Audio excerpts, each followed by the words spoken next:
IMF نے مہنگائی کو کنٹرول میں رکھنے کے لیے سخت مانیٹری پالیسی برقرار رکھنے پر زور دے دیا۔ مستقبل قریب میں شرح سود میں کمی کے امکانات معدوم ہو گئے۔ سرکاری ذرائع کے مطابق رواں مالی سال زر مبادلہ کے ذخائر IMF کے ہدف سے زیادہ رہنے کا تخمینہ ہے۔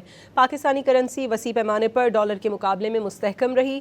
ترسیلات زر میں اضافہ ہوا ہے۔ IMF نے رواں مالی سال پاکستان میں اوسط مہنگائی 6.3% رہنے کا تخمینہ لگایا ہے۔ اس کے مقابلے میں وفاقی حکومت نے رواں مالی سال اوسط مہنگائی کا ہدف 7.5% مقرر کیا ہے۔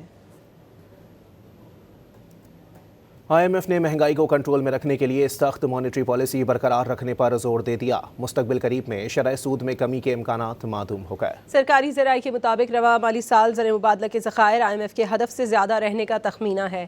پاکستانی کرنسی وسیع پیمانے پر ڈالر کے مقابلے میں مستحکم رہی۔ ترسیلات زر میں اضافہ ہوا ہے۔ IMF نے رواں مالی سال پاکستان میں اوسط مہنگائی 6.3% رہنے کا تخمینہ لگایا ہے۔ اس کے مقابلے میں وفاقی حکومت نے رواں مالی سال اوسط مہنگائی کا ہدف 7.5% مقرر کیا ہے۔